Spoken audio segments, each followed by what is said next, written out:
Hi, I'm Joe Finsternis, and tonight I'm going to be talking to you about a movie called The Stepford Wives. Now, in case you didn't notice the date in the title for this review, I'm not talking about the 2004 movie, I'm talking about the original. I haven't seen the remake yet, so I don't have any comparisons to draw. So, this movie follows a woman named Joanna who moves with her family from New York City to the quiet town of Stepford. And soon after they move there, she notices that there's something a little off about the wives in this town. Um, they really love cooking and cleaning and just doing pretty much anything that their husbands want them to do, and they're so obedient that's kind of creepy. And some of the husbands are a little creepy too. Like there's this one guy who walks into the kitchen while Joanna is doing something, and he makes this comment like, "I love to see women doing domestic things." Yeah, that's not grounds for a restraining order at all. Shit. Something that I appreciated from the get-go was that at the beginning of this movie, it almost fakes you out.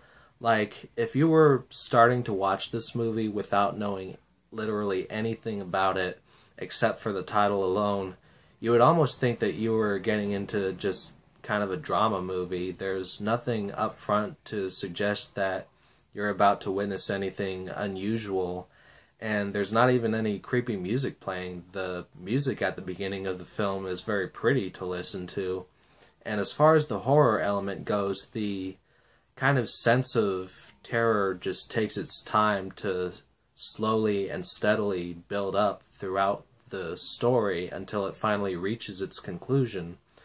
And the story is very dialogue driven as well. Now, a friend of mine just recently watched my review for Almost Human, and for those of you who haven't seen that, one of my major complaints with that movie was that there was a lot of dialogue in the movie, and that was just very bland and boring to listen to. Just nothing interesting about it at all. And my friend said that, the dialogue in almost every horror movie tends to be very bland, and I can kind of agree with that. I mean, with 90% of the horror movies you come across, whenever two characters sit down to have a conversation with one another, the words that come out of their mouths are all about exposition and are pretty much just written to move the story forward. But in this film, it felt like I was watching, real people interacting, at least for the most part, when it didn't involve one of these creepy husbands or their obedient wives. Whenever you had a couple of, decent people talking to one another, the dialogue, once again just felt very natural. There was even some dry humor in it, which kept it fun. And again, that's something that kind of reflects the way that a couple of people would talk in real life. Whenever you're talking to someone who's even halfway normal, they're going to drop some jokes every once in a while. People are not serious all the time. And so, yeah, the talking in the movie never really got boring for me. I felt invested all the way through.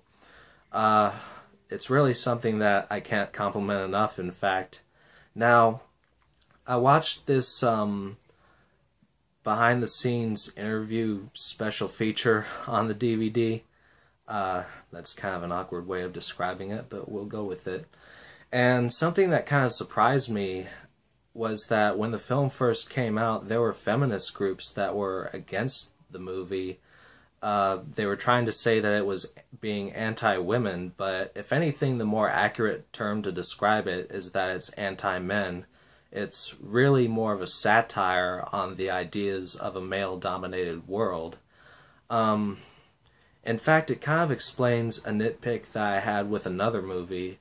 Earlier in the month, I talked about Night of the Hunter, and one of my complaints with that film was that Willow had started out as a more interesting character, but then as soon as she was married to Harry Powell, she barely felt like a person anymore. But after watching this, I know the answer to that. Clearly, after they got married, they went to Stepford and spent their honeymoon there. Pretty much any nitpick can be explained once you use your brain. Now, speaking of nitpicks, I would like to address, the major problems that I had with this movie, and I'm going to get to that in just a second as soon as I think of it.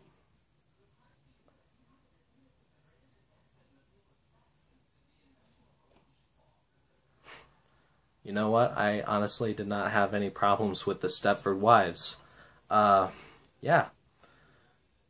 In fact, earlier this month, I claimed that Inside was the best film that I had reviewed for October so far, but it's got some serious competition now. Now, I will say one thing, though, and this isn't a flaw with the film. It's not even a problem that I have with it personally. It's more of a problem with people. There are some hardcore horror fiends out there who believe that a real horror movie should have some nudity and some blood and gore in it.